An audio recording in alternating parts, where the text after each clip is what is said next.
stuff. We're off. So, Keith McCabe, thank you very much for joining me. I really appreciate it. How are you doing? I'm very well, thanks, Johnny. Yeah, not too bad. How are you? Very good. As we were just discussing just before we started recording, dealing with the kind of very COVID current scenario of juggling children and home from school and this, that, and the other, and all that sort of chaos. But yeah, it's all part of the fun, really, isn't it? But yeah, after having homeschooled for a few months, mine are now banned from the house. They have to go to school under all circumstances. Yeah, so I think it's particularly difficult for people if they've got like kind of teenage kids or certainly secondary age kids, where they almost end up just kind of like shut in their room for long periods of time when they were homeschooling. Yeah. I mean, to be honest, that's a dream for me, having my kids shut in their rooms, but they're primary school age. So yeah, mine aren't old enough yet either. Not so easy to contain. No, no. Cool. Okay, so we've got some topics around innovation and transformation within services procurement, which we're going to discuss. But before we get into that, could you just give a bit of an introduction to yourself, what you do now, your background, and also your kind of journey through the procurement industry? Sure. Yeah, happy to do so. So it's nice actually to be on this side. I do a few of these kind of podcast type things myself, and I don't think it's one of the few ones where I'm on the other side. So it's quite a nice change. So my story really. So I'd be interested to know how many people you've interviewed in the past who actually made a conscious decision to get into procurement as opposed to sort of falling into it. Has anyone ever said they chose to go down this road? I think definitely people have said they chose to go down this road, but not necessarily from the get-go. Yeah. So yeah, there's definitely been some conversations where people have sort of said, I had an interest in finance and an interest in the commercial side and contracts, and I went down the procurement route. But it's definitely been a theme that people have kind of got into procurement almost by accident in some cases. Yeah. Well, I'm going to be consistent with that theme. So I went to university in Liverpool, and I did a degree in English and communication studies, and I did that because I really liked it. I liked English literature, I liked the media. Had no idea what I wanted to do for a living, and then got to the end of the course and basically thought, oh, okay, I better think about what I want to do for a living now. Quickly kind of realized that I didn't want to be a teacher. Debated whether I wanted to be a journalist, but decided against it. And then I was kind of debating maybe some sort of career in production or something within radio. I was quite interested in radio for quite a while, but that was hard to get into. So while I was doing all of that stuff, I kind of got a standard graduate job, really, in a company, in a manufacturing company, and started doing various jobs there. And I started off by doing just general analysis, that kind of stuff, graduate level stuff. Then I got into forecasting, so demand forecasting, again almost by accident. And I really like that because you're kind of trying to predict what was going to happen, and working with the sales guys to try and work out what we're going to sell, and then liaising with production people to make the stock so that they'd have it in order to sell it. And I got quite good at that. So I stayed in that kind of line for a while. I moved over to Jacobs, the biscuit people, and headed up their demand planning function over there. And they were part of Danone at the time. And while I was there, I kind of kept seeing these procurement people in the side, kind of, and they say, I mean, it's all relative, right? But they seem to have more glamorous lifestyle than I did. So, they would always be the ones that sort of had the suits on because they were going to an important negotiation, or they'd have the company car, or excellent, all that kind of stuff. So I thought, well, this sounds quite interesting. So I kind of wormed my way in, really, by nagging people and sort of saying, well, I've been doing this for a long time now. I need to develop my career. And I managed, luckily, I had a very good director who was very keen on developing his staff. And he got me sort of crowbarred me into the team, really. I didn't really have any background in it, and I just loved it. And literally from then on, and that's what, 25 years ago. 20 to 25, I can't remember exactly, but a long time anyway. I've loved it ever since, and I've basically stayed in procurement since that day. Studied, got my qualifications, moved into different companies. So that was all manufacturing. I moved out of there, went into services.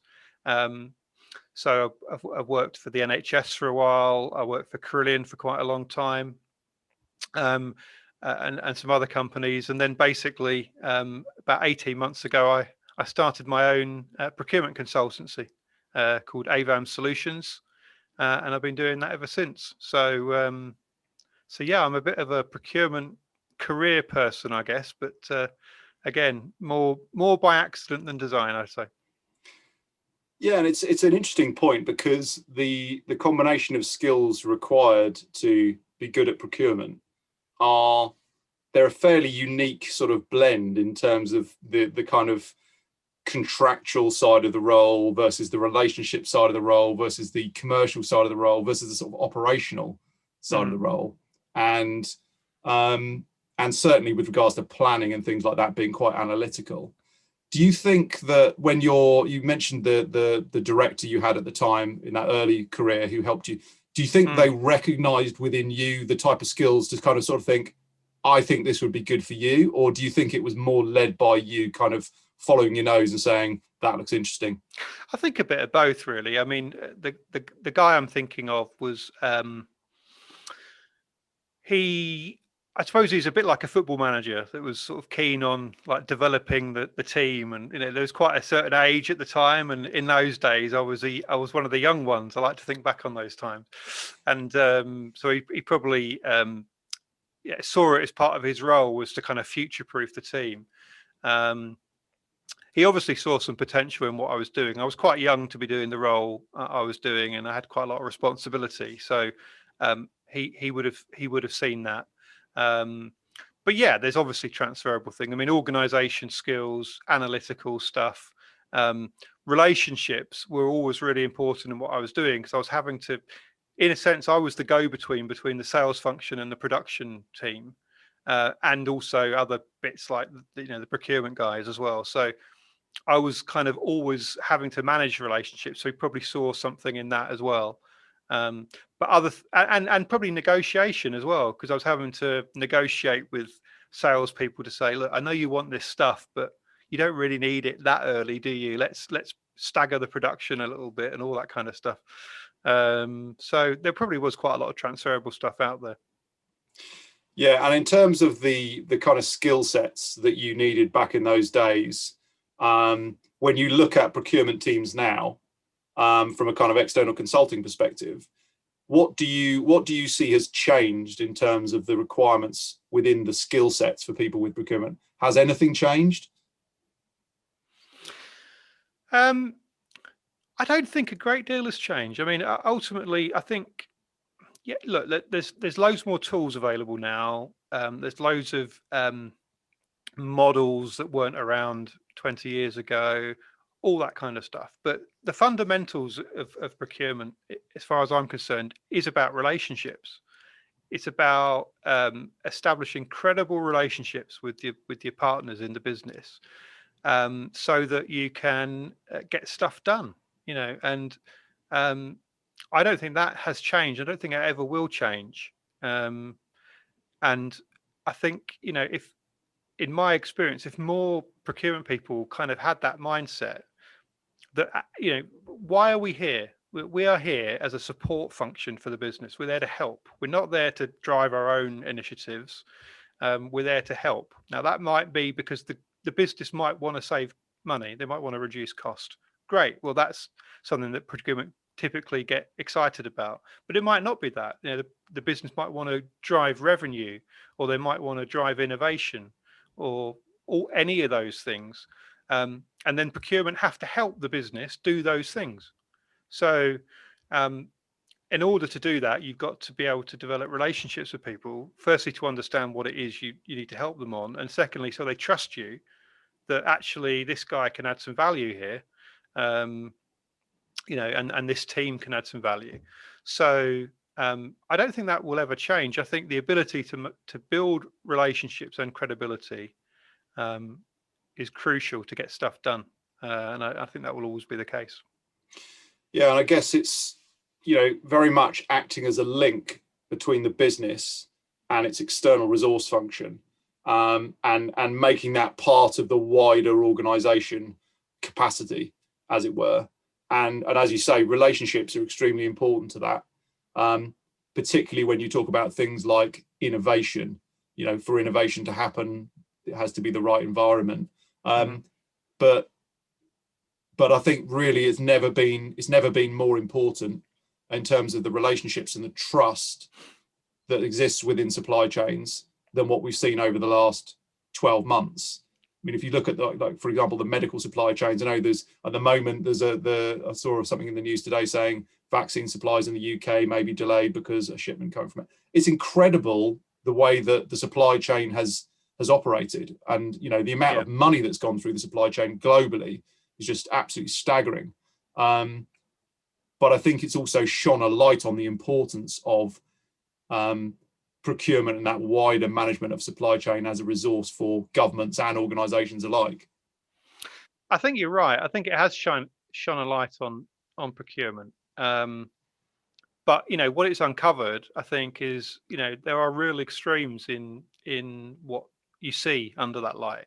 So I think in some cases you're seeing some really good examples of what I've been talking about, where procurement are effectively what I like to say, describe them as like commercial problem solvers. It's totally ingrained in the fabric of the company, involved in pretty much everything, and sort of adding that kind of commercial nous to the conversations and that kind of project management. That's on one hand. On the other hand, I think what the light has discovered is that there's still a lot of procurement people who are frankly not very good. Not always their fault, but really kind of operational, transactional, doing stuff that arguably could be automated, being very rigid, being very blinkered, be not engaging, not speaking to stakeholders, not building relationships. So I think in some ways it's helped the profession, that focus, but in some ways it's just highlighted the fact that I think there's a real variability in the quality of people in this profession, probably like any profession, but I don't know about the other ones. Yeah, I mean, we definitely see, from a tech perspective, we definitely see the hindrance that a lot of organisations have around having manual processes, particularly in services, where the adoption of tools is at a very early stage. But do you think there's also a hindrance in some cases from the kind of direction of the senior, the board, the way the board run the company, in the sense of how much do they let procurement in? How much do they have them as a trusted advisor and a fixer and a facilitator within the business that allows them to, exactly as you described before, support the business, support function, but a very important support function? How often is it that that's hindered by them being seen as a marginalized function, it's almost like a bolt-on rather than something that's integral?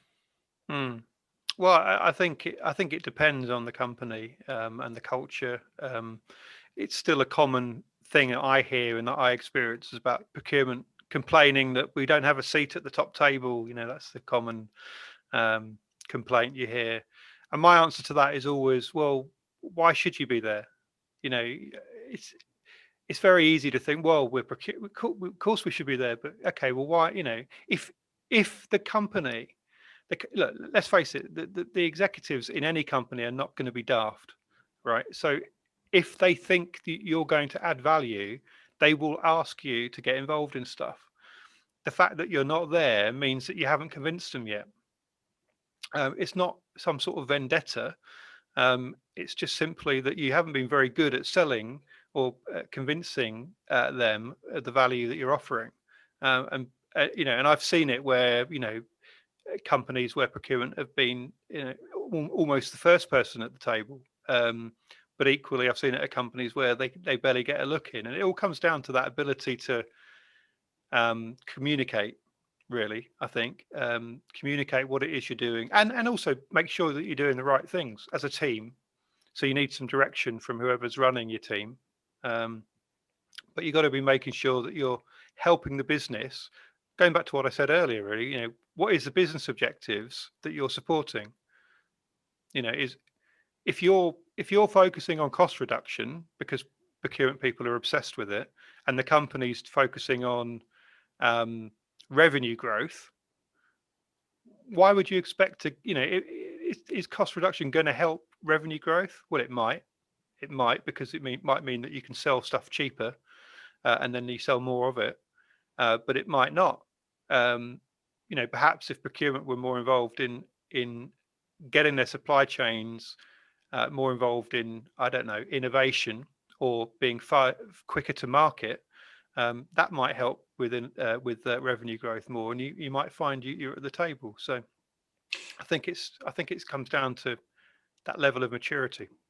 Totally agree, and it's all about demonstrating value to the business. Like you say, any C-suite that have got a procurement team that are jumping up and down and showing loads of value and loads of opportunity, and the C-suite are ignoring them, well then that's more fool them.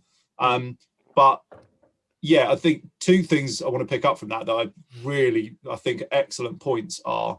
One is, in terms of showing value, that's where things like automation are crucial, because otherwise the clever people that are in procurement are just transacting rather than operating in any strategic type of manner.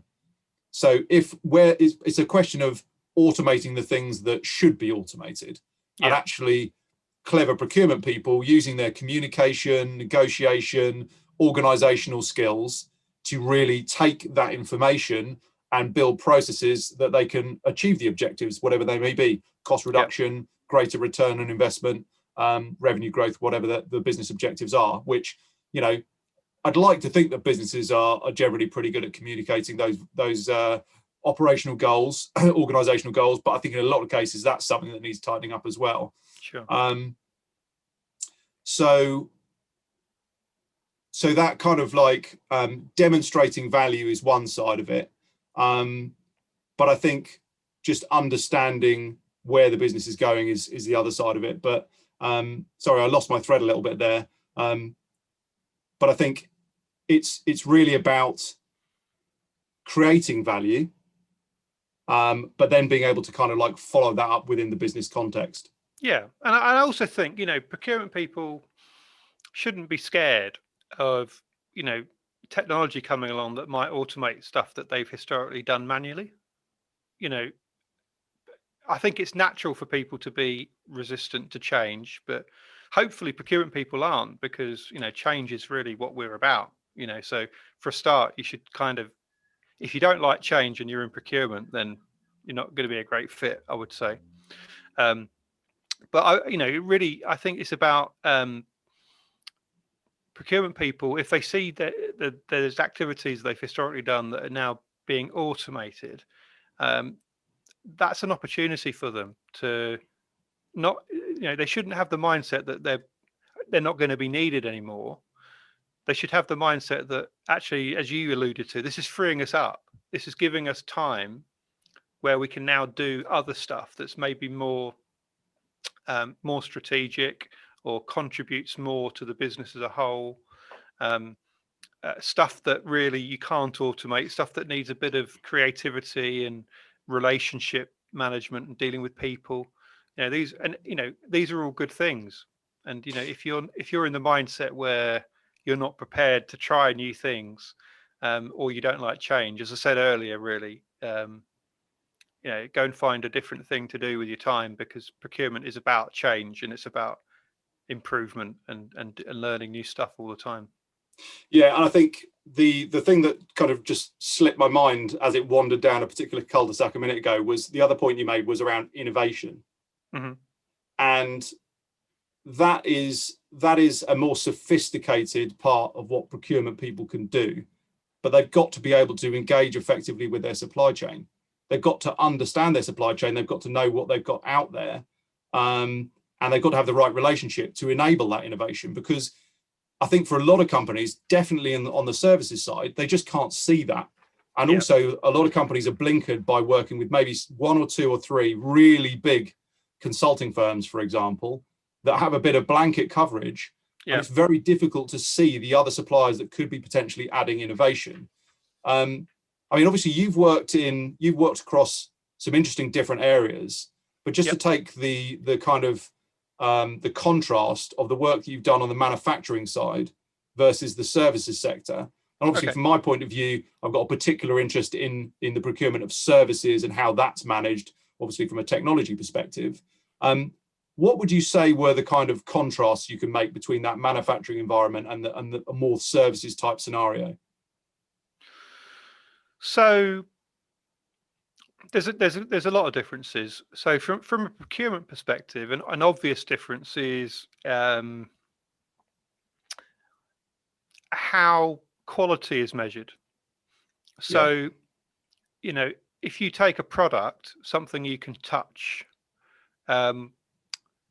that's made, that's manufactured, and say that you're involved in some capacity in that product. So, you know, you might be buying a raw material or something that goes into it.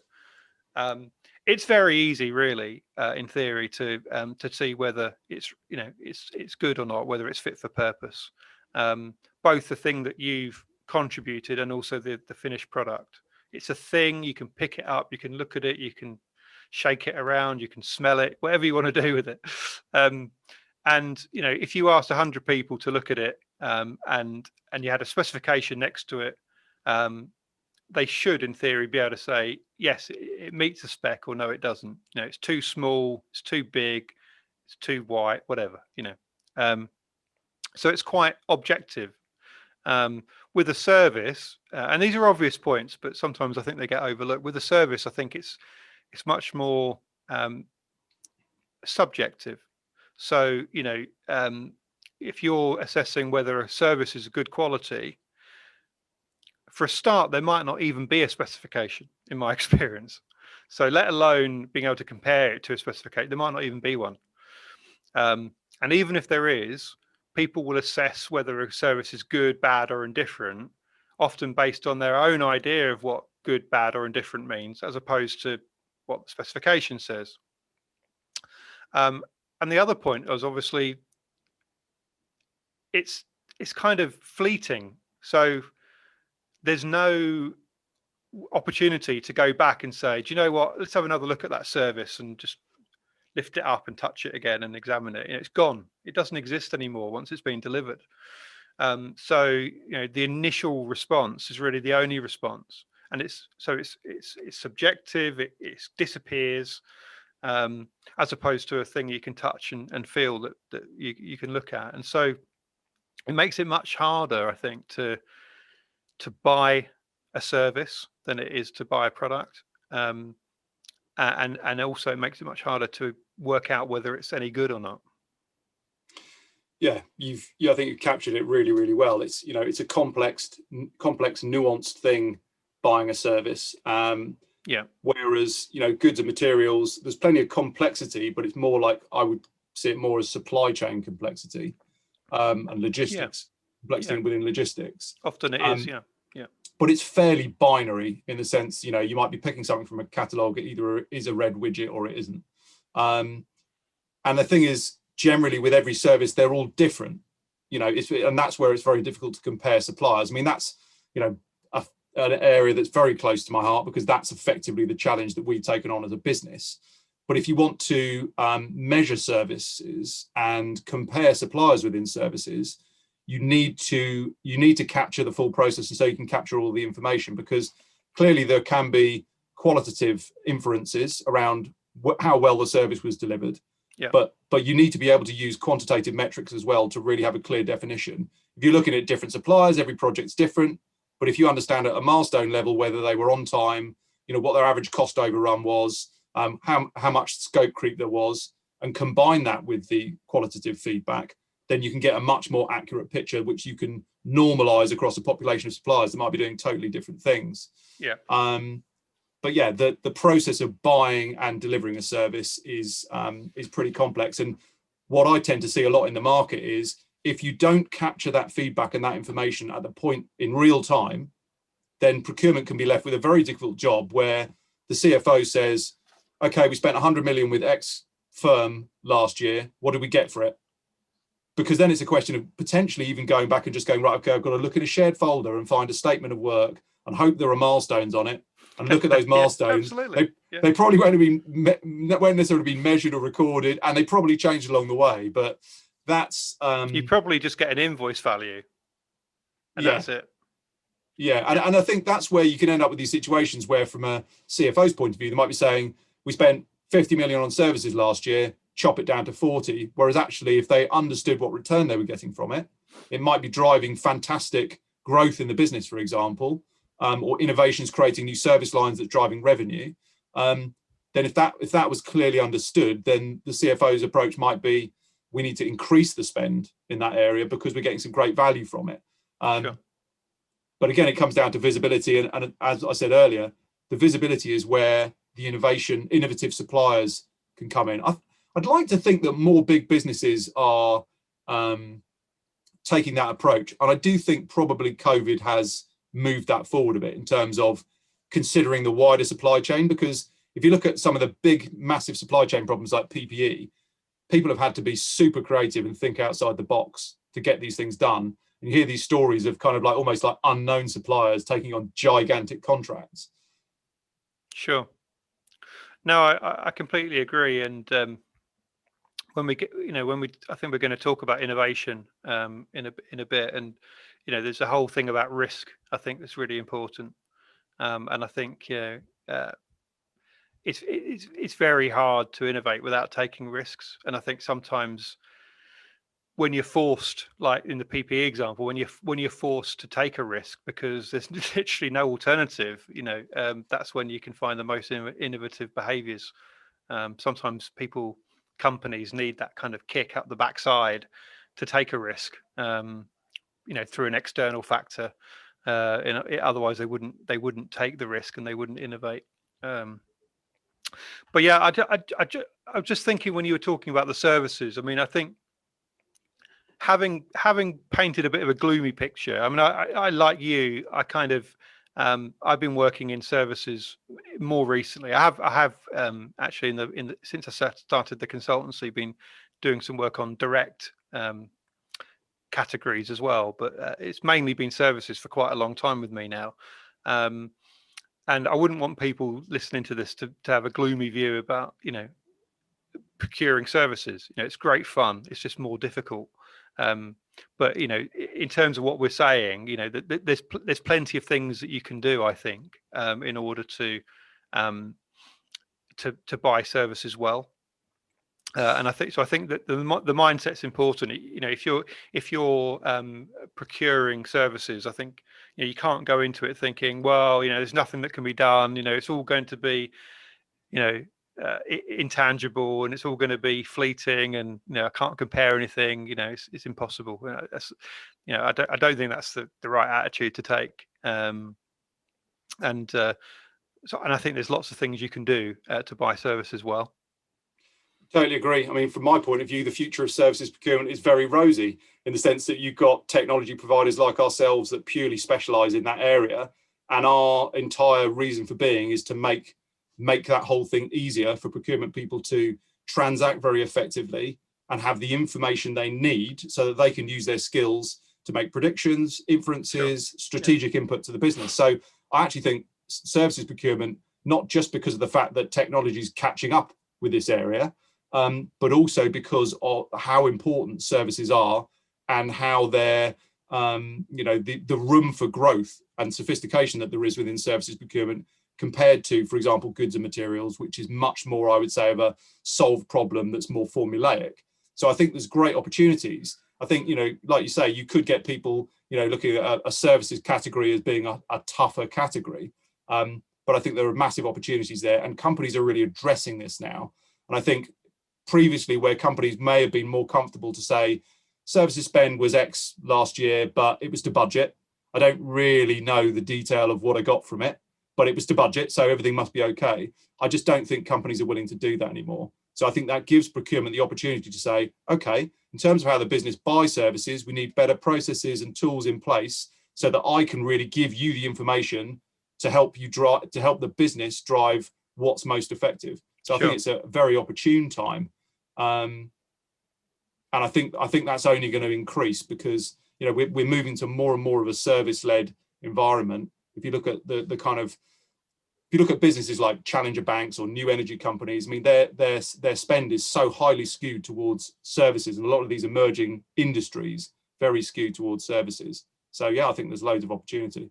Yeah, and yeah, I think the UK economy still, you know, is largely a service-based economy, isn't it? So you know, I think if you're UK based, I think it's good to be in the services area if you're a procurement person. Yeah, particularly with some of the changes happening around the workforce. So with Brexit happening, that obviously reduces the ability to bring in continental European talent, for example, via contractors. Mm-hmm. So I think that's going to push outsourcing in that area, where companies can engage with specialist talent and employ them on a tier 2 visa, for example, and then provide those services into end organizations. And then you've got the IR35 reforms, which are happening in the next month, which are also driving that kind of outsourced agenda as a different way of getting things done. So I think the opportunity is only going to increase.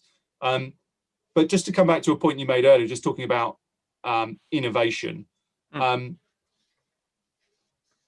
you know, that's the sort of thing that people can take quite a formulaic approach to, whereas actually it's quite an organic, creative thing. What do you see as the kind of, what are the barriers within organizations at the moment to accessing innovation within supply chain? Because we're always hearing that people are really excited and really interested in bringing more innovation into their business. But what do you think might be stopping some companies from achieving that? So I think the main problem that companies have when trying to talk about innovation, encourage innovation from their suppliers, is that the procurement teams and the suppliers don't have, the same word again, that don't have the right relationship. So if I look back at the places I've worked and the clients I've had, if I'm honest, I haven't really seen this done very well, generally speaking. And I think it's because people get, if you think about a set of objectives that a procurement team might have for the year, there'll be all the normal ones, cost reduction and payment terms, and then there'll be things about sustainability, and there'll be things about numbers of suppliers and all the kind of usual suspects. And then increasingly there'll be something in there around innovation, and that'll kind of get rolled out, in my experience, to everybody. You must deliver some innovation within your category this year. Okay, great. The problem with that approach is it's bonkers because you can't expect every category to have innovation.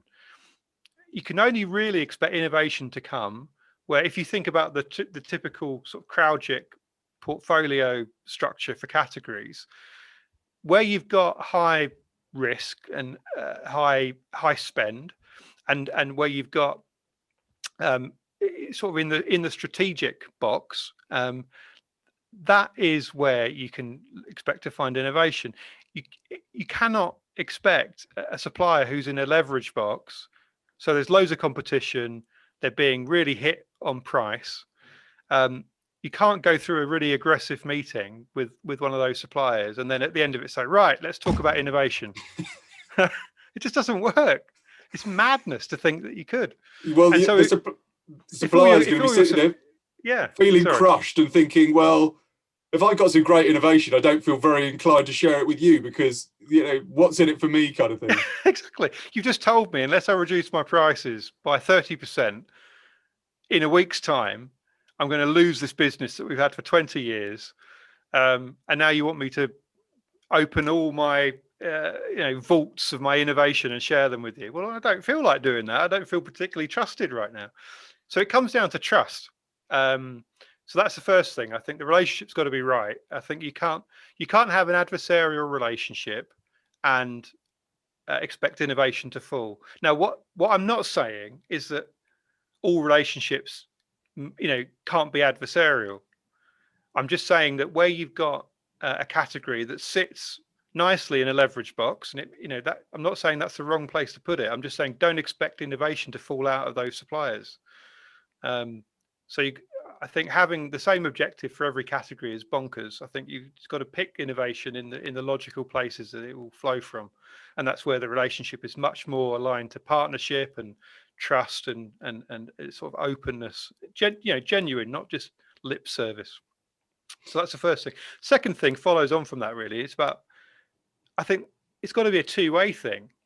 So I don't think you can, as a buyer, you can say to your supplier, tell me about all your innovation, and I'm going to write it all down, and we're going to take it and we're going to figure out a way that's going to make us money.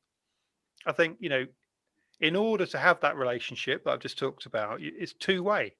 So therefore, the conversation around innovation should be two-way as well. So, I think the buyer should be coming to the supplier with innovation ideas. Maybe they've got something that they're doing in their business that the supplier might benefit from. Maybe there's things that they can work on together. I don't think it all has to be a present that's given to the buyer on a plate, wrapped up in a bow. Something that it probably can be co-designed. It makes sense that it has to be. Yeah, it makes sense that it has to be a collaborative process, really. But just picking up on one of the points you mentioned there about saying in the strategic box, where it might be high spend and high risk, that's where innovation would come from. So one of the questions that raises in my mind is, how does that work for the smaller suppliers? Because that's likely to be a tougher area for them to get into in many companies.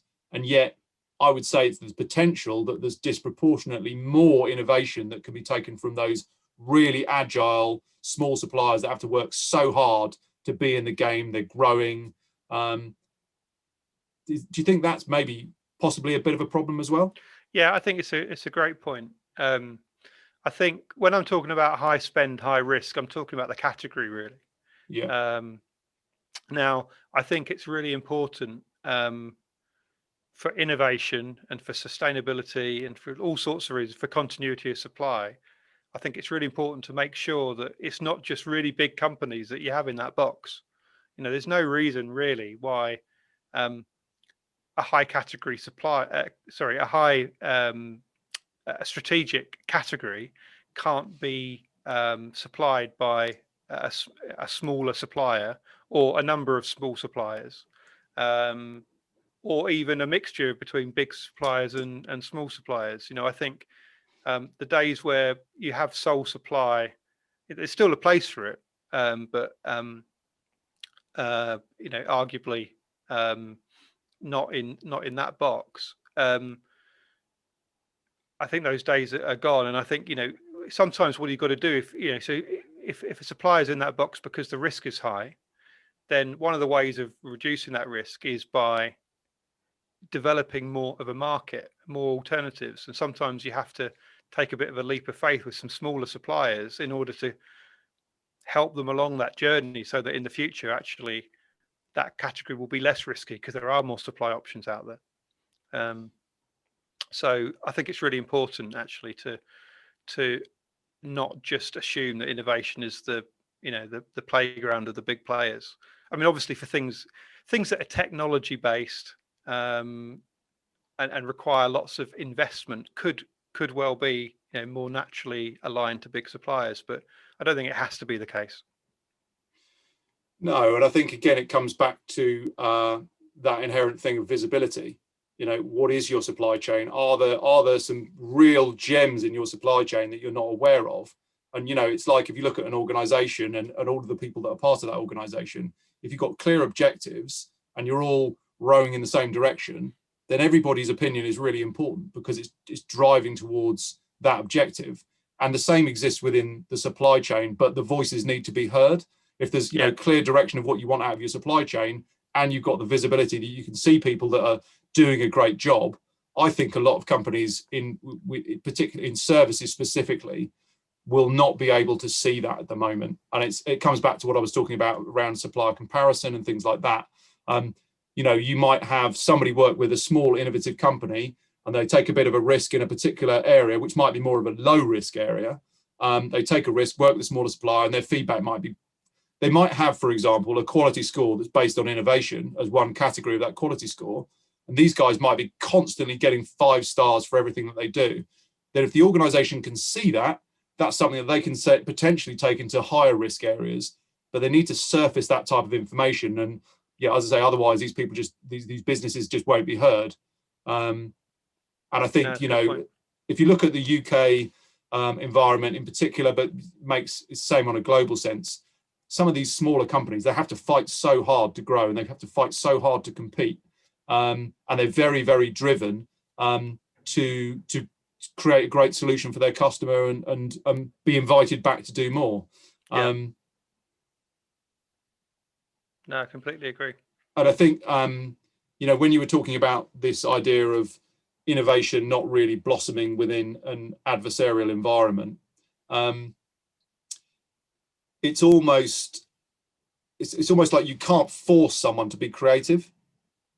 No, it's not necessarily an on-the-spot process, so it can't just be a tick box to say, have you delivered us some innovation? What is the innovation this week? Yeah. It's as I say, that's where I think it comes back. We talked about relationships, we talked about communication being key. Communication, absolutely, and relationships in this sense, where if you get these smart suppliers that are doing business for you, delivering services for you, if they understand your overall objectives and they're bought into that journey, they can be thinking away in the background. Great for them because they get more work out of you, but great for you because you've got this extended part of your business going away trying to do clever things. I think it's a really exciting part of it. And when you tie in things like the demand around sustainability and stuff like that as well, and CSR, I mean, that's a huge, huge area for businesses, because for so many particularly big organizations, their business very much is their brand. Mm-hmm. And if they can't link their purpose and their brand and everything that they do, they won't attract young people particularly to go and work for them. But also some suppliers, it's a two-way thing. The suppliers might not want to work with the organization, so you might have the real best supplier in a real key area who thinks, well, actually your values don't align with mine. Or you might have the other way around for suppliers as well, where their values, if they match up to the company's values, there's, that's something that works very well. Yeah, no, I agree. I think it's increasingly important for people joining companies to, really a lot of companies are very similar now. If you're a new entrant into your career, I think a lot of people, will base their decisions based on the values a lot of the time. All things being equal, if for the same sort of money, same sort of job, they're gonna pick a company where that alignment is more in line with their values. I think, and rightly so. Arguably, that's the way it should be. Definitely something that we're seeing. Absolutely, some really, really big companies that are putting this absolutely front and center. It's not a box ticking exercise. It's actually become kind of fundamental. And as I say, when you look at young people coming into the workplace, that's probably in a lot of cases the number one criteria that they're making judgments on as to whether they want to work for a company. And it applies right the way through, however, any kind of resource channels. And it's cultural as well. I mean, I think the other thing that I was going to say on the topic of innovation is around culture, and it's around risk. So, and I think actually of all the discussion we've had, I think this is the most important bit. Is in my opinion, that the reason that innovation often doesn't work in a company is because of that company's attitude towards risk. And so, and we touched on this earlier, but I think there's stats out there, with various degrees in there, but I think it's generally accepted. I think between sort of 3/4 and sort of 95% of all innovations fail. And so, if you're in a culture as a company where failure is not acceptable, and anything you spend has to yield a result, then why on earth would you expect to be really successful in innovation? You've almost got to be, and culturally, you've got to have that mindset to say, actually, we expect to fail. We're gonna do some innovation here with these suppliers, and we expect it to yield nothing at all for quite a long time. And you should expect that, and you should expect that we might have to fund some of that failure. Um, and there you go. And most companies say, no, what are you talking about? We just want the innovation. But the point is, if you look at any of the innovative companies out there, they're all prepared to play the long game, and fail well. By which I mean, learn from the failure. Clearly stop doing something when it clearly proves not to work. But you can't expect, unless you're very lucky, to innovate and get an instant win. So I think a lot of companies, particularly publicly traded ones that need to deliver quick results, are just don't have, it's not necessarily their fault, but they just don't have that culture of, okay, we'll go on that journey and we'll be prepared to fail a lot before we win. And so I think that is the major barrier. I'm not sure how you overcome it, other than just sort of change your mindset, but it's easier said than done, I think. Yeah, I wonder how many companies actually implement the innovative ideas and projects that are put forward as well. So companies might be paying lip service to it and maybe even investing in saying, let's get some innovation, get suppliers putting forward some innovative solutions. But I wonder how many of them just sit on the shelf where that risk factor is too high, and the company spent the money on it anyway because it's in that case a kind of a box ticking exercise. Yeah, and you get the attitude as well. Well, why should we be the guinea pig? We're effectively paying for this supplier to road test something, and then they're going to go out and make loads of money if it's successful. Well, I'm sorry, that again comes down to your relationship. That's not that's not the opinion of somebody who's in a genuine partnership. That's a suspicious opinion from somebody who, is not on the right square with that supplier in order to innovate in the first place. So yeah, exactly. They could be taking the point of view of saying, what's this relationship? Where's this relationship going to go for us as an organization? Never mind what happens elsewhere. If this company is successful, maybe that's even better for them. Yeah, yeah, very true. Just going on to a slightly more kind of structured topic in terms of a very rigid thing. We mentioned IR35 earlier. UK market, IR35 looming.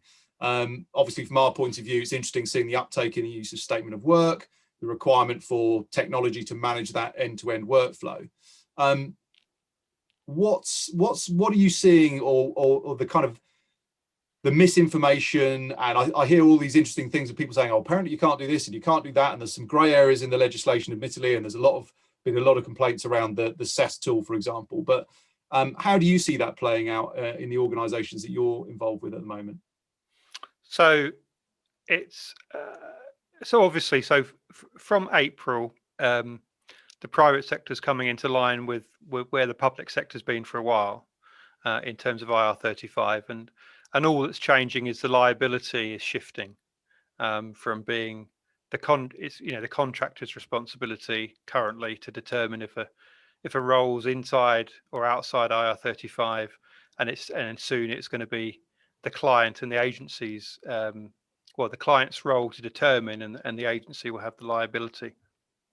Um, and so the first thing to say is that it's absolutely right. I don't think you'll get many reasonable consultants or contractors who disagree with the concept. If you are a disguised employee, you should pay tax. You should pay the right amount of tax. You should pay income tax. But where this is falling down a little bit is that people are worried that that they're going to be hit with big liabilities if they get the determination wrong, and so there tends to be at the moment a bit of a carte blanche approach by a lot of clients and a lot of agencies to put things inside IR35 when they don't need to be. So So I think, firstly, I think there's a lot of scaremongering going on. So people who have a vested interest in that situation are doing a really good job. And I won't say who it is, but it starts with big and ends in 4. Um, they are doing a really good job of scaring the hell out of clients to avoid using interim people, or to only use them if they're inside IR35.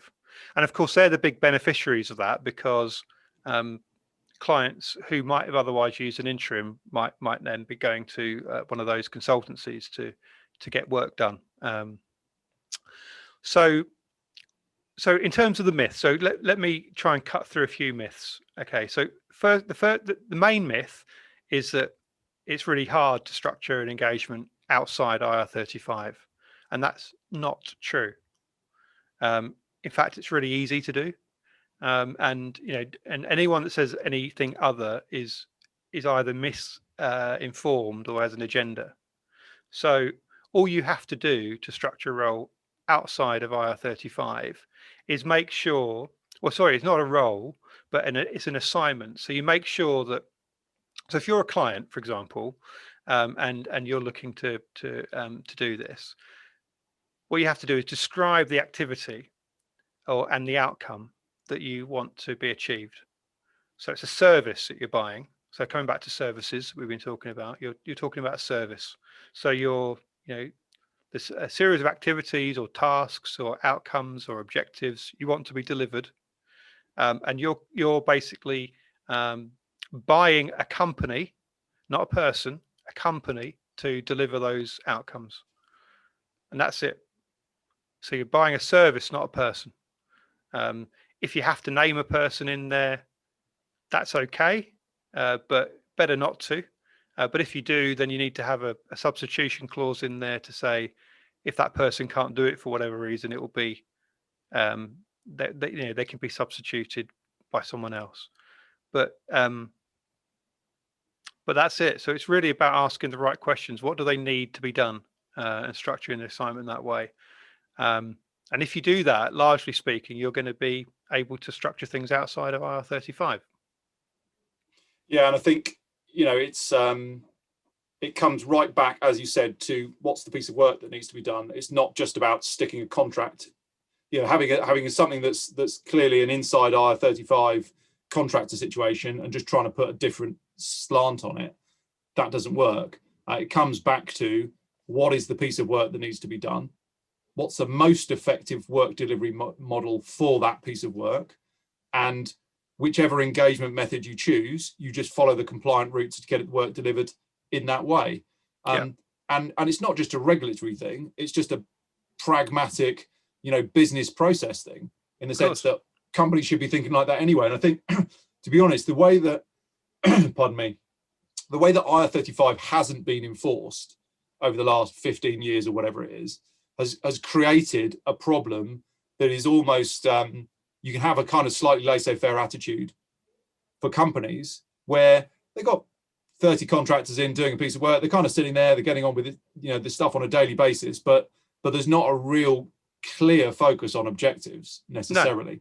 I'm sure in some cases there is, and it's a very well-run scenario, but it's easy to have expertise in the business and just feel comfortable thinking, I just like having that expertise here, and I know I need that expertise. Yeah.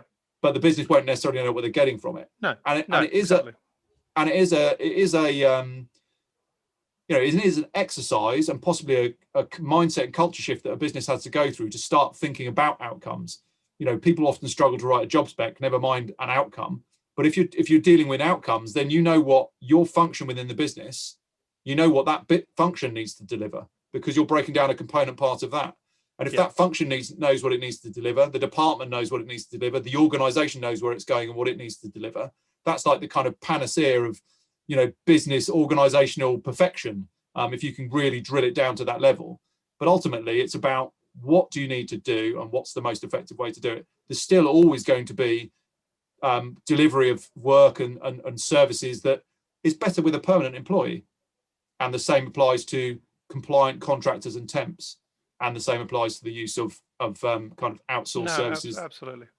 I mean, the way to think of it is, if you take somebody, I was having a conversation with somebody who knows much more about this the other day than I do, and they made the good point. So if you take a project manager role,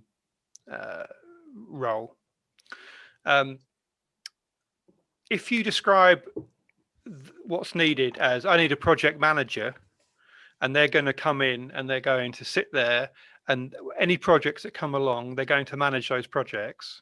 That's clearly a role, isn't it? That's a person coming in to fulfill a role, and that's much more akin to employment, and therefore would be inside IR35.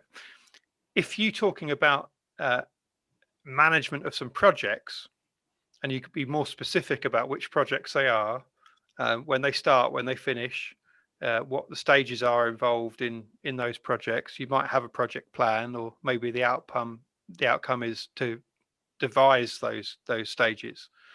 Then you're getting much more into the realms of something being delivered, and a service, and an outcome, and then so that's much more outside IR35. You're using the scope of work. It's very clear what you're talking about. It's very clear what you're being engaged to provide. There's no expectation of future business after it. You have to do it well, otherwise you have to put it right at your own cost. All those things flow from that, because you've got a very specific brief, as opposed to just being a warm body on a seat. So that's the way to look at it, really. So I think it's really important to have common sense. It's really important, if you're an employer, not to panic, and just shove everything inside IR35 for the sake of it, because apart from anything else, you're going to pay a lot more by doing that. Yeah, absolutely. It's happening soon. It's a big change. No one can avoid it. Everyone's got to do something about it. People are going to take different strategies. But ultimately, businesses are going to have to find a way to move forward, and skilled individuals are going to have to find a way to move forward, whether they decide that actually, it creates better permanent opportunities for people, or it creates contractual roles that are more based on, how contracting was designed to be when IR35 first came into place. Yeah. But there's no there's no excuses, and I think, or there will be no excuses once it's in place. And I think from a productivity point of view, it's not like companies don't buy services anyway. They buy loads of services. It's generally, services spend is 4 times the size of contingent workforce spend within most organizations. So businesses will have processes. It's kind of understanding where things should sit as well. And I think this is a conversation between HR and procurement as well. Looking at things like resource centers, strategic workforce planning, because I personally think that, or certainly I see a lot of instances where organizations have problems within their services spend, particularly the tail spend, in relation to disguised employment anyway. So you've got this issue of, we've got 2,000 contractors. We need to find out whether they're inside or outside of IR35, make sure we're compliant, make sure we're engaging in the right way and getting this work done. But by the same token, what about all the stuff that's snuck under the radar because there are headcount freezes, but someone's got a consultancy budget that they don't need any sign off for? Yeah. And that's where you can get body shopping and disguised headcount within the services supply chain. So it kind of, you can't avoid the subject of it being, it's a broader services procurement conversation, as well as a kind of the workforce is this extended workforce that includes suppliers delivering services. So I think it's actually, it's a great opportunity for organizations to shine a light on that area of work delivery, understand it more, make sure it's compliant, use it when they need to, and hopefully get maximum benefits from it. No, definitely. And I think, building on what we were saying earlier, really, it's a good opportunity as well for companies to spend time actually specifying services, defining what it is that they're buying, what outcomes they're actually procuring, really tightening up those specifications and statements of work. there's never been a better time to have the excuse to do that. The company should embrace these changes as a reason for doing that, and then in addition to everything else, they'll have much more visibility of what it is that they're buying. And surely the procurement teams can be a hugely valuable resource within organizations to help with that process, because ultimately they're going to be the best people to advise and maybe even triage and sign off requirements, or help people, educate people as to how to build requirements. Absolutely. Yeah. Well, there's no one better, is there? There's no one better placed in theory to talk about specifying services than procurement people. So and I think absolutely, suppliers can help as well. Sorry, I spoke over you there. I was just going to say, I think suppliers can help as well.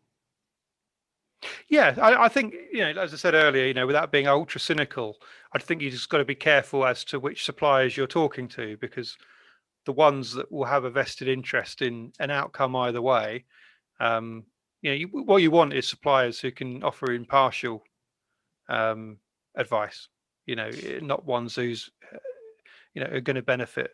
For example, one of the things that was really interesting I found out recently is about the liability.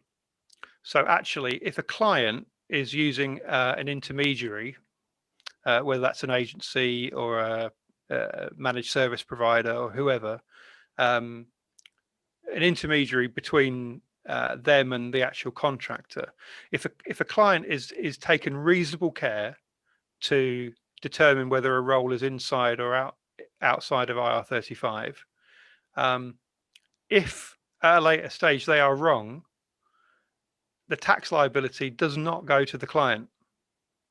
It goes to that intermediary.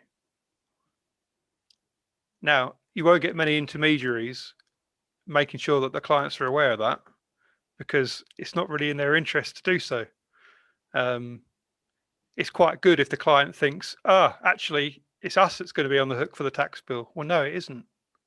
It would be the intermediary, the agency or the MSP who would get the tax bill, as long as the client's taken reasonable care to determine whether it's inside or outside. So in the event of a challenge, the client isn't liable. Now, I didn't know that. And the reason I didn't know that is because not many people are saying it, because they've got a vested interest. So it's just, things like that I think are very interesting, and I think some of the advice that people are giving is very much geared by who's to benefit. Yeah, I think there's a lot of there's a lot of small print involved as well that won't fully become clear until this is actually live.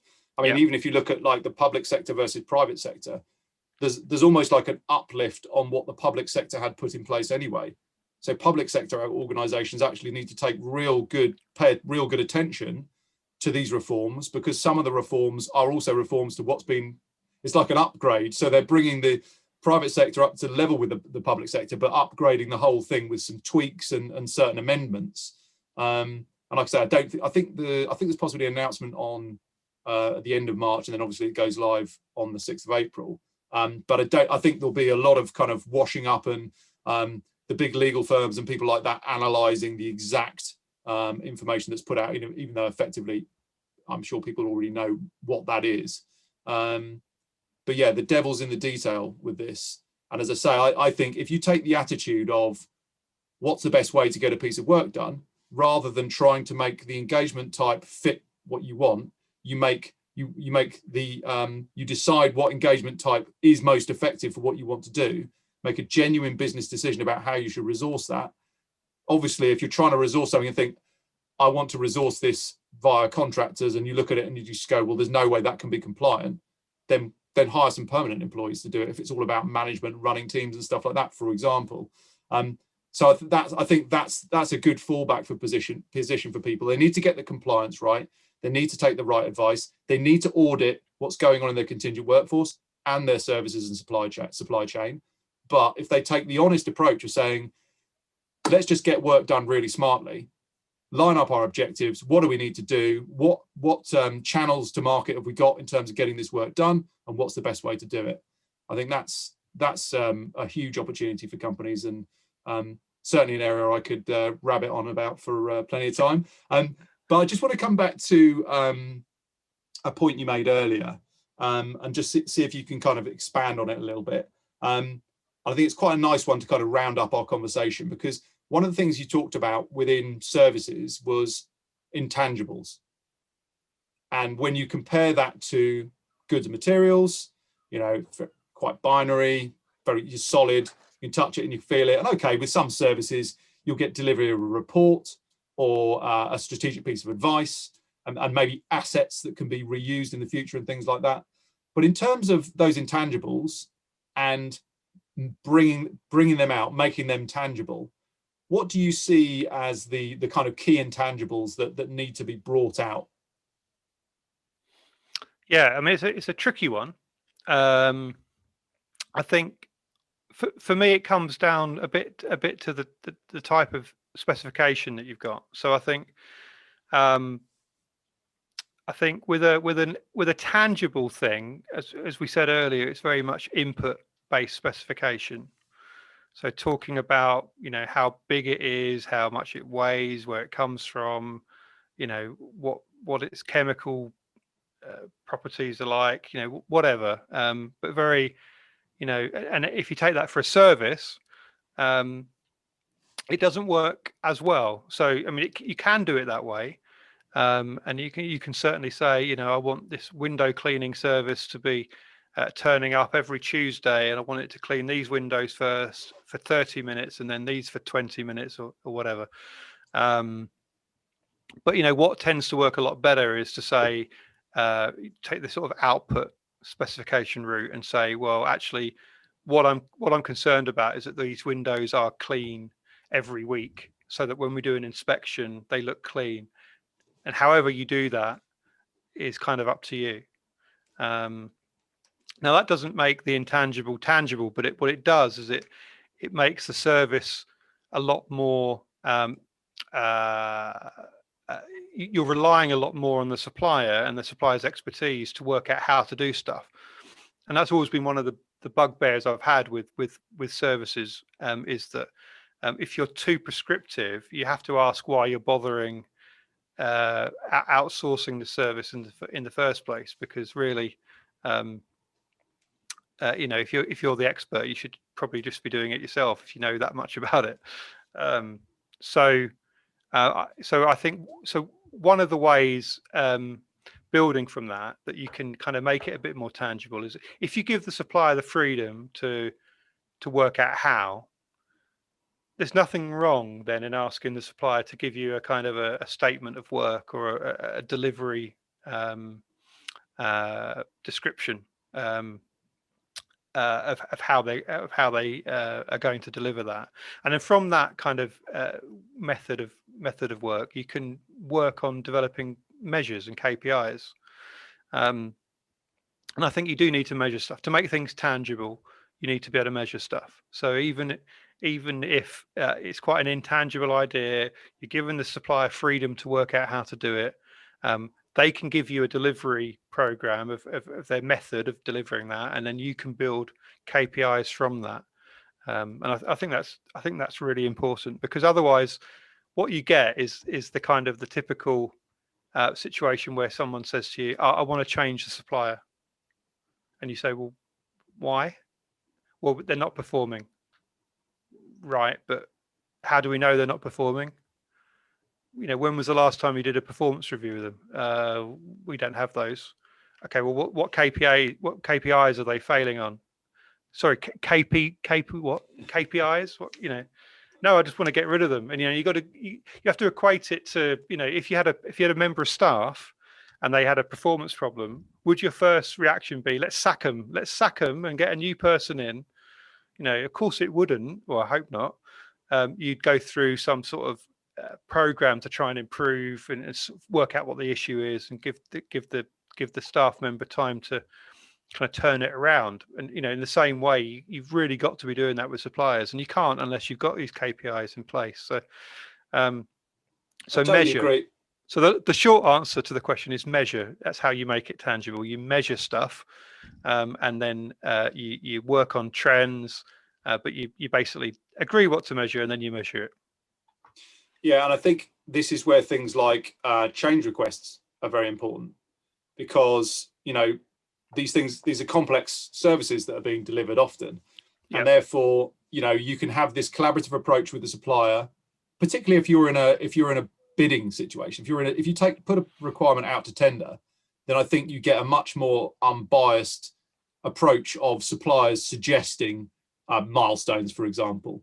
And where organizations, maybe it's difficult to write a requirement because it's extremely specialist, and they're going out to specialist suppliers, cybersecurity or something like that, for example, it makes sense that those suppliers are going to have greater domain knowledge. And that as long as you can set out the overall objectives, exactly, they may be able to come to you and suggest ways that you can break that down and how they would deliver it.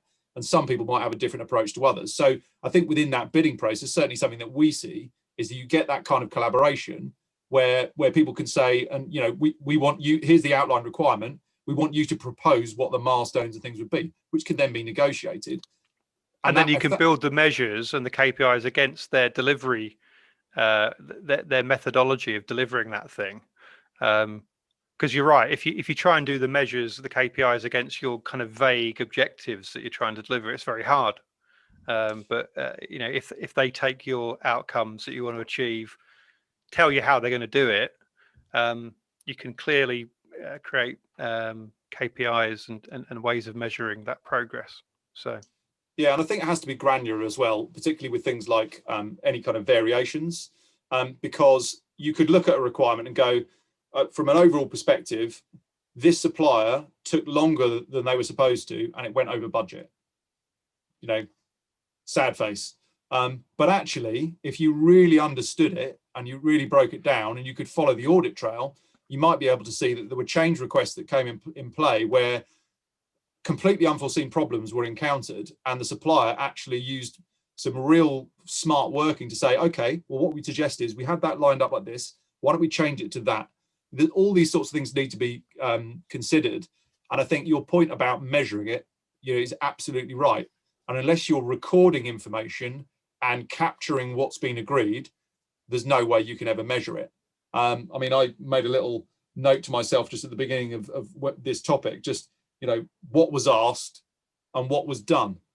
There can be clear quantitative measures around that.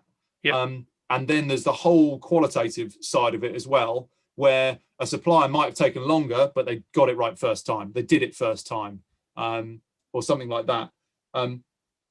So in terms of how that feeds into data, you've got to have the data, but you've got to have the feedback as well. And I just think it's impossible to go back to somebody for procurement to go to, a business stakeholder and say, yeah, last year you did 3 projects with this supplier. How did it all go? To really get into the granular information, unless you're capturing that in real time. And I think that's where. No, exactly. Because sorry to interrupt, but if they've used that supplier since, with services, you're always everything is going to be geared by the last experience, isn't it? So if they've done something a year ago, and then they did something more recently, their whole perception of that supplier's ability to deliver is going to be based on what happened recently. And if they did a really good job, they'll probably forget about the problems they had. And if they did a really bad job, they'll probably forget how good it was a year ago. So you're absolutely right. It's got to be real time. And because of that reason we said right at the start is, these things disappear, don't they? They're gone. Puff of smoke. Once it's delivered, it's gone. So all there is the immediate kind of recollection of how it went. Otherwise you can't, unless you're videoing it or something, there's no way of capturing how it went. Yeah, and I think that's where, certainly I passionately believe that's where technology can help, in the sense that if you can free up procurement from doing kind of the administrative stuff that should be automated and allow business stakeholders to do the bits they need to do, then you're kind of removing a logjam on both sides. And that means that stakeholders can interact with their suppliers through smart technology, and then procurement can just see the information. So procurement might want to put levels of control on it, or they might put very light levels of control and allow people to transact pretty in a straightforward manner, but they've got the information. They can still see there's 10 milestones overdue in that project, what the hell's going on over there, or they can still see that this supplier is getting really good ratings. They're one to keep an eye on. Have we considered them for this project over here? So I think, you know, as long as you can capture the process, and that's where I think services procurement has always struggled. Whereas I think that's very much a solved problem in the world of goods and materials, catalog buying, and fairly binary type transactions. But yeah, really interesting to get your viewpoint on that. Just to kind of wrap things up, in terms of the next kind of 6 to 12 months, from a purely procurement perspective, in terms of the type of consulting projects you're going to be working on, obviously we're kind of hopefully be entering a bit more of a post-COVID world. What do you think are the over the next kind of 6 to 12 months will be the main things that are cropping up in the work that you're doing that will come up time and time again? So I think when the dust settles, I think a lot of businesses are going to be looking strongly at cost. I think particularly when furlough eventually finishes, it keeps getting extended, but I think that's giving a kind of an artificial insulation for a lot of businesses against some of the real impacts of what's been happening. So I think there'll be a lot of cost reduction, which plays to procurement's traditional sweet spot, so it should be okay for them. I think there'll be a lot of and I think this is already happening, but I think it will continue, a lot of redesigning of supply chains. So I think, you know, if you take Brexit and you take COVID, both of those things have shown that I think companies are have potentially been too reliant on certain supply chains and haven't had enough resilience and flexibility. A lot of companies have had to form kind of interim arrangements to get through COVID, but I think, you know, there'll probably be a bit more time working on that and sort of making sure in other areas that they've got sort of plans B and C and maybe even D. I think technology. I think you've alluded to some. I think there's going to be an increasing role for technology within procurement teams over the next year or so. I think, you know, because there's an opportunity, I think, to stop doing stuff that doesn't add a lot of value, let technology do it for you, and then focus on other stuff. And the other thing, I think, I mean, this is quite interesting, and I don't know which way it's going to go. It's just a genuine level of interest for me, is because we've all been, well, most of us have been working from home or working remotely for a year now. What's going to be interesting is where that goes. So we get to June, and, you know, the last restrictions on COVID are lifted, and everyone's having a party. What do we do then? Do companies carry on letting people work remotely, or do we all flock back to the office straight away? And I think depending on what the answer to that is, will impact a lot of procurement activity. Obviously, procurement activity around real estate and that kind of thing, but also, you know, procurement activity on travel, procurement activity on facilities management. You know, lots of services which will be impacted by whether companies, you know, have head offices still effectively, or whether they, you know, really trim those down, move to regional ones, or let people work from home. And the associated things as well, because it opens up a can of worms. You got me on a roll now, but no, it's a very interesting point. You know, you take role salaries. So, you know, we're all used to the idea that jobs in London attract a greater salary than jobs in Aberdeen. Okay, but in the future, if people are based remotely, does that provide an opportunity or a risk, but probably an opportunity for companies to say, well, actually, we don't need that London bias anymore, because you could do this role from wherever. So there's a real kind of an HR angle or a recruitment angle to say, well, actually, this could be remote working could actually save a lot of money, not just from real estate, but from the cost of employment as well. And then you go down the road of, well, does it even have to be a UK person doing it? Could it be, you know, so that's an interesting one. I don't know the answer, but it's interesting. Yeah, they're great points, and, you know, opportunities and risks around it. And it covers aspects from, HR, cost savings, availability of talent, the type of working engagements. Again, if you've got a lot of people working remotely, I think that naturally ties in with output-based work, because if someone's remote, you can't really see what they're doing. And having clear deliverables is better possibly for the company and for the person who's working remotely. I mean, I've had interesting conversations with companies during the pandemic, during the lockdowns, where people have kind of jokingly said, well, my team are all at home. I can see they're logged onto Teams, but they could just be sitting there watching Netflix, and it's kind of, it gets into this thing where I think it's built up a lot of trust between organizations and individuals. And it's also meant that people who work together are having more person-to-person interactions. You're talking to people, they're in their kind of more their home clothes, and they're in their strangely shaped loft rooms or wherever they might be. So that's kind of in some ways made it more of a personal relationship. But, there's all the kind of productivity, mental health, transport aspects of it. I think when the restrictions are lifted, I think there will be an overcompensation of people really wanting to get together and party, and you can't blame people. Agreed. I certainly will be feeling like that. Yeah. And maybe with work, the same thing might happen, where you might get a rebound, where people just desperate for that office environment. They want to get out of the house because actually it's really hard working in their particular situation. But I'd like to think that it'll probably normalize, hopefully, at some sort of advantageous progression, which is a bit of both, a mix. Because, working from home, if working from home continues for some people, that's going to be a major advantage to them. And they're actually going to be way more productive for their company and way happier. But for other people, the opportunity to get back into the office is going to be a lifesaver.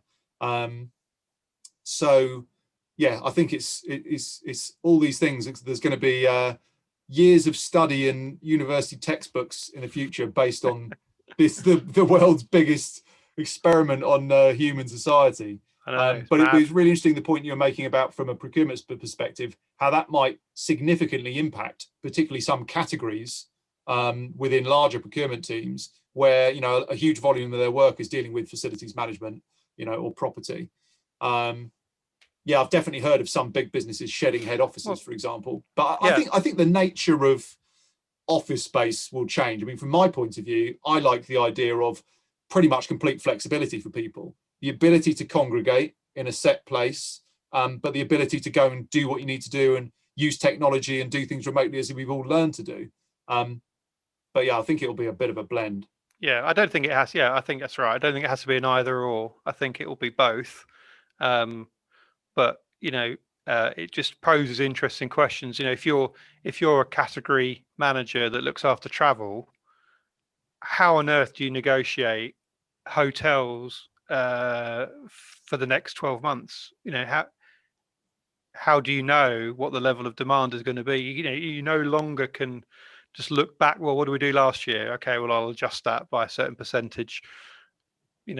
It's really, who knows? Who knows how often people are going to be flying? Who knows how often people are going to be using the motorway?